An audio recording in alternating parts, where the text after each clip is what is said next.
बिस्मिल्लाहिर्रहमानिर्रहीम अस्सलाम वालेकुम। 10th आर्ट्स के 2.3 के दूसरे लेक्चर के साथ आप लोगों के सामने हूँ। पिछले लेक्चर में हम लोगों ने इस एक्सरसाइज के पहले 10 क्वेश्चन क्लियर किए थे, जिसमें मैंने आपको ये भी कहा था कि आप लोगों को पिछला लेक्चर जिसका लिंक उस लेक्चर के अंदर दिया हुआ था, ठीक है, वो मैं यहाँ पर भी आप लोगों को ऊपर दे देता हूँ। ठीक है, यहाँ पर भी ऊपर आप लोगों को लिंक नज़र आ जाएगा, आप लोग उस पर क्लिक करके तो वहाँ से देख सकते हैं। ठीक है, कि फैक्टराइजेशन कैसे की जाती है। क्वेश्चन नंबर 32 था जहाँ तक मुझे याद है 1.1 का, उस लेक्चर में है ये बात वहाँ पे कवर हुई। ठीक है, तो प्लीज़ आप अगर पिछले लेक्चर में वो लेक्चर नहीं लिया तो अभी ले लीजिए वो वाला लेक्चर, और उसके बाद अगले क्वेश्चन देखिएगा, वरना आप लोगों को अगले क्वेश्चन समझ नहीं आएंगे। और ना सिर्फ वो लेक्चर लीजिए बल्कि इस एक्सरसाइज का जो पहला लेक्चर है वो भी कवर कीजिए, उसके बाद अगले क्वेश्चन के ऊपर आइए। ठीक है, तो आज के हमारे स्मार्ट सिलेबस का हिस्सा 11, 16, 18 और 20वां क्वेश्चन है। ठीक है, उसमें से मुझे दो क्वेश्चन, एक क्वेश्चन यहाँ से सॉल्व कर दूंगा, वैसे ही जस्ट कह लीजिए कि खाना पूरी के लिए, वरना इतना ज़रूरी नहीं है। ये तीनों क्वेश्चन आप लोगों को खुद कर लेने चाहिए, मुझे 20वां करवाने की ज़रूरत है। इसके एक दो बातें बता दूंगा, 11वां करवा दूंगा और 20वां करवा दूंगा। 18वां सवाल आप लोग खुद करेंगे, ये मैंने टाइम बचाने के लिए क्वेश्चंस लिख कर रखे हुए थे। ठीक है, ये क्वेश्चन हमने लास्ट किया था पिछले लेक्चर के अंदर, तो वही वाला तरीका यहाँ अप्लाई करूँगा। माइनस कॉमन लूँगा। ठीक है, -5x² + 5x² हो जाएगा, +6x -6x हो जाएगा और +8 -8 हो जाएगा। साथ ही साथ मैंने तरतीब भी बदल ली उसी तरह। ठीक है, उसके बाद आपने वही अब क्वेश्चन का तरीकाकार फॉलो करना है, उसी तरह चलते जाना है और आखिर में माइनस को किसी एक पूरे रकम के साथ मल्टीप्लाई करके उसके दोनों साइंस बदल देने हैं। ठीक है, तो अब हम ये वाला क्वेश्चन देख लेते हैं। ठीक है, यहाँ पर देखिए 2x² + 3x + 1, हमें ऐसे दो नंबर चाहिए जिन्हें प्लस करके 3 आए और मल्टीप्लाई करने से 2 आए। ठीक है, ये हम क्वेश्चन नंबर 11 कर रहे हैं। सही है, तो बड़े सीधे से नंबर हैं। 2 और 1 ही वो नंबर्स हैं जिन्हें मल्टीप्लाई करें तो 2 आता है और जिन्हें ऐड करें तो 3 आता है। ठीक है, तो हम 3 हटाएंगे ये वाला, इसकी जगह हम क्या करेंगे कि अपने पास से 3 हटाकर एक कम्बिनेशन जो कि हमने डिसाइड किया कि ये कम्बिनेशन इसकी जगह आना चाहिए वो लिख दिया। 2 + 1 याद रखिए 3 के इक्वल होता है, इसीलिए हम हटा पाए हैं। उसके बाद ब्रैकेट ओपन करेंगे, प्लस के साथ है, कोई फ़र्क नहीं, कोई साइन पे फ़र्क नहीं। 2 भी x के साथ आएगा, 1 भी x के साथ आएगा, 1 लिखने की ज़रूरत नहीं होती। यहाँ से आपका 2 भी कॉमन आता है और साथ में x भी कॉमन आता है। 2 भी मौजूद है दोनों तरफ और x भी दोनों तरफ मौजूद है। x छोटी पावर कॉमन लिया, x² नहीं कॉमन लिया, बाकी 2 निकल गया, x² में से x बच गया, 2 भी निकल गया, x भी निकल गया, बाकी 1 बच गया। यहाँ दोनों में कुछ भी कॉमन नहीं है, ना दोनों तरफ कोई सेम नंबर है ना दोनों तरफ x है, तो हम 1 कॉमन ले रहे हैं, बाकी वही नंबर बच जाएगा जो अंदर लिखा है। ये तो है भी प्लस के साइंस के साथ, तो कोई प्रॉब्लम भी नहीं है। अब अगर आप देखें तो अंदर वाली वैल्यू सेम आई है, इट मीन्स कि आप लोगों का क्वेश्चन यहाँ तक सही चल रहा है। उसके बाद आपने वही काम करना है कि x + 1 को कॉमन ले लिया और बाकी आपके पास 2x + 1 बच गया।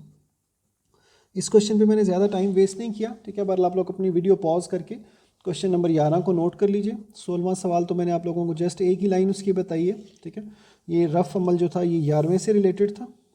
ठीक है, अच्छा अब आ रहे हैं 20वें क्वेश्चन की तरफ, जो इस एक्सरसाइज का थोड़ा सा चेंज क्वेश्चन है। देखिए पहला उर्दू वाला जुमला रिपीट कर रहा हूँ, मुझे ऐसे दो नंबर चाहिए जिन्हें माइनस करके 5 है। यहाँ लिख रहा हूँ ताकि फिर याद रह सके, माइनस करके मुझे 5 चाहिए। ठीक है, और ज़र्ब देकर क्या चाहिए, ज़र्ब देकर ऐसे ज़ुबानी समझ नहीं आएगा क्योंकि हमें इस नंबर को और इस नंबर को ज़र्ब देनी होती है। तो देखिए उधर लिखा हुआ है 4 ज़रब 3 का जज़र, 4 × 3 स्क्वायर रूट, और इधर लिखा हुआ है 2 × 3 स्क्वायर रूट, 2 × 3 स्क्वायर रूट। तो ज़र्ब देकर वो चाहिए जो इनको ज़र्ब देकर आता है। ठीक है, तो इनको ज़र्ब देकर क्या आता है, देखिए 4 × 2 = 8, 4 × 2 = 8, 3 स्क्वायर रूट, 3 स्क्वायर रूट, एक स्क्वायर रूट के नीचे आकर स्क्वायर बनकर स्क्वायर रूट से क्रॉस होकर तो बाकी बच जाएगा 8 × 3, तो 8 3s are 24। ठीक है, तो बेसिकली ऐसे दो नंबर जिन्हें माइनस करके 5 और मल्टीप्लाई करके 24 आए, वो हमारे इस सवाल की शर्त को पूरा करते हैं। याद रखिएगा ये रफ है, इसमें ये नंबर डिफरेंट थे इसलिए मुझे मल्टीप्लाई करके दिखाना पड़ा। आई होप आप लोगों को समझ आ गई, नहीं समझ आई तो प्लीज़ इतने हिस्से को रिवाइंड कीजिए और दोबारा देखिए। ठीक है, उसके बाद फिर आगे वीडियो को कंटिन्यू कीजिए। अब मैं रिपीट करूँ, मुझे ऐसे दो नंबर चाहिए जिन्हें माइनस करके 5 और ज़रब देने से 24 आए। सीधी सी बात है, 8 और 3 वो दो नंबर्स हैं जिन्हें माइनस करके 5 आता है और ज़रब देने से 24 आता है। ठीक है, आप बेशक इस तरीके से नंबर को वो फाइंड कर लीजिए। अब यहाँ पर 4 × 3 स्क्वायर रूट x² का भी हम कुछ नहीं कर रहे, 2 × 3 स्क्वायर रूट का भी कुछ नहीं कर रहे, अलबत्ता ये x का भी कुछ नहीं कर रहे। अलबत्ता ये 8 को हटाकर इसकी जगह जो हमने दो नंबर्स फाइंड किए हैं 8 और 3 वो हमने लिख दिए हैं, क्योंकि 8 में से 3 माइनस करें, 8 में से 3 माइनस करें तो 5 ही बचता है। यहाँ पर लिखने के बाद एक दफ़ा रीचेक कर लिया करें कि जो नंबर आपने लिखा है वो उसके इक्वल होना चाहिए, ठीक है। अब अगले स्टेप में ब्रैकेट ओपन होगी, पहली वैल्यू स्टिल उसी तरह ही है, प्लस है तो साइंस पे कोई फ़र्क नहीं पड़ेगा, 8 भी एक्स के साथ आ गया, 3 भी एक्स के साथ आ गया और ये नंबर भी एज इट इज़ आ गया, ठीक है। ये लाइन मैं अगले सफ़े पर साफ करके लिखता हूँ क्योंकि एक दो पॉइंट्स इसमें आप लोगों को लिखने पड़ेंगे, तो प्लीज़ इस पेज पर जो कुछ लिखा हुआ है, ठीक है, वो आराम से वीडियो को पॉज करके ये पहले ऊपर वाला सेक्शन बेशक नोट कर लीजिए अगर अभी तक नोट नहीं किया, और अब पॉज करके नीचे वाला सेक्शन नोट कर लीजिए, ठीक है। मैं ये लाइन रिपीट करके अगले पेज पर लिखने लगा हूँ, ठीक है। मेरे पास लाइन है 4 × 3 स्क्वायर रूट एक्स स्क्वायर, 4, याद रखिएगा ये वही लाइन लिख रहा हूँ जो मैंने पिछले सफ़े पर लिखी हुई है, उससे अगला स्टेप नहीं लिख रहा, ठीक है।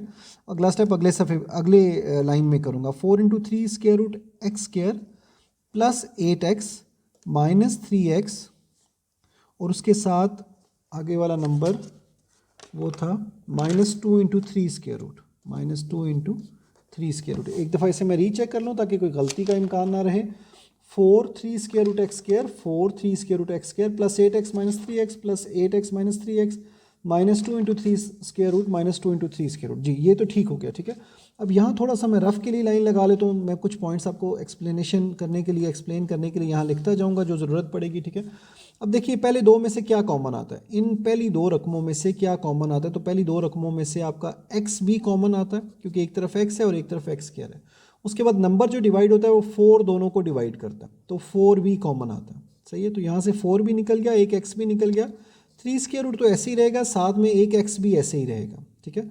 प्लस ये जो 8x है उसमें से 4 2s are 8, 4 दूने 8, x निकल चुका है तो बाकी ये बच गया, ठीक है। अब याद रखिएगा जो आपका ये नंबर है 3, ये याद रखिएगा ये इसके इक्वल होता है, ठीक है। ये कैसे इक्वल होता है, ये ऐसे इक्वल होता है कि इन दोनों को देखें आप एक स्क्वायर के अंदर कर सकते हैं, ठीक है।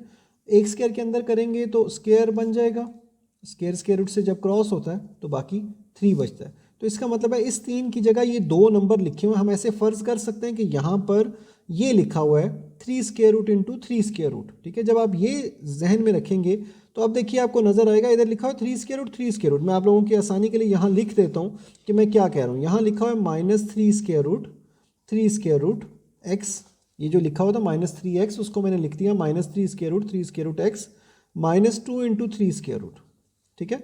तो अब आपको नज़र आएगा कि 3 स्क्वायर रूट आपका कॉमन आ जाता है, -3 स्क्वायर रूट आपका कॉमन आ जाता है। ये 3 स्क्वायर रूट यहाँ से भी निकल जाएगा, यहाँ से भी निकल जाएगा। देखें बाकी क्या बचा, 3 square root x -2, 3 square root x और -2। ये देखिए प्लीज़ 3 स्क्वायर रूट बचा, एक्स बचा, एक 3 स्क्वायर रूट निकल गया कॉमन, जैसे 3 स्क्वायर रूट निकल गया तो 2 बचा, ठीक है। अब याद रखिए बाहर माइनस भी आप डाल रहे हैं, तो ये जो माइनस है ये प्लस हो गया, ये वाला जो माइनस है ये भी प्लस हो गया, ठीक है। तो अब देखिए अंदर वाली वैल्यू 100% सिमिलर आई हैं दोनों तरफ, तो इसका मतलब है हमने यहाँ तक क्वेश्चन सही किया। लेकिन प्लीज़ जहन में रखिएगा कि ये खुद से सेम आनी चाहिए, ये ना यहाँ माइनस आ रहा और आप उसे ज़बरदस्ती प्लस बना दें, ठीक है। अब यहाँ पे 3 स्क्वायर रूट एक्स प्लस 2 दोनों तरफ मौजूद है, दोनों वैल्यूज़ में, इस वैल्यू में भी और इस वैल्यू में भी, ये दोनों में से कॉमन आ गया। बाकी आपके पास बचेगा ये वाला 4x, उसके बाद -3 स्क्वायर रूट, और ये आपका फाइनल आंसर होगा इस क्वेश्चन का। याद रखिएगा ये लाइन मैंने रिपीट की है, तो ये ना हो कि आप पीछे भी ये लाइन लिखें और फिर उसके बाद दोबारा लिखें, तो इसलिए मैं ये लाइन यहाँ से काट रहा हूँ क्योंकि ये लाइन मैंने अगले सफ़े पर दोबारा लिखी है, ठीक है। तो आप पीछे से क्वेश्चन नोट करने के बाद आराम से अपनी वीडियो को पॉज करके ये क्वेश्चन अपने पास नोट कर लीजिए, रफ़ हिस्सा भी नोट कर लीजिए ताकि आप लोगों को कोई प्रॉब्लम बाद में ना हो, ठीक है। वीडियो को पॉज कीजिए, आराम से अपने पास नोट कीजिए। याद रखिए हम लोगों ने 2 लेक्चर्स के अंदर 10th आर्ट्स की 2.3 ख़त्म की है। इंट्रोडक्शन के लिए मैंने आपको दोनों लेक्चर्स में ऊपर लिंक दिया, जो आई बटन में अभी भी शायद ऊपर आपको नज़र आ रहा होगा, ठीक है। तो पहले जो पिछला लेक्चर था उसमें मैंने आप लोगों को बताया था कि 1.1 का 32 क्वेश्चन था, आई थिंक उसमें आप लोगों ने समझा था। तो आपकी पिछले लेक्चर की वीडियो में आई थिंक 1 मिनट जब पूरा हुआ था वहाँ पर ऊपर वो लिंक नज़र आया था। वैसे तो आई बटन ऊपर आता रहता है, आप उस पर क्लिक करके किसी भी टाइम आई थिंक उस लेक्चर पे जा सकते हैं। इसी तरह इस लेक्चर के शुरू में 20वें सेकंड पर वो लिंक आया था, ठीक है। अलबत्ता सेम लेक्चर है, जो अगर आपने पीछे लिया हुआ है आप लोगों को वो तरीका आता है तो आपको बार बार उस लेक्चर को लेने की ज़रूरत नहीं है। हाँ, अगर समझ नहीं आया तो फिर आपको रिपीट करने की ज़रूरत पड़ सकती है। तो हमने पहले 10 क्वेश्चन पिछले लेक्चर में किए थे 11वें से 20वें तक, अभी इस लेक्चर में कर लिया। हमने स्मार्ट सिलेबस को फॉलो किया है, ठीक है। हमने सारे क्वेश्चंस ऑब्वियसली नहीं किए, ठीक है। तो आप लोग भी इसके मुताबिक ही चलिएगा। आई होप आप लोगों को चीज़ें समझ आ गई होंगी। अगर कुछ प्रॉब्लम हो तो प्लीज़ मेरे से क्वेश्चन ज़रूर कीजिएगा। फ़िलहाल के लिए इतना ही था। इंशाल्लाह अगले लेक्चर में अगली एक्सरसाइज के साथ मुलाकात होगी। तब तक के लिए अपना ध्यान रखिएगा। अल्लाह हाफिज़।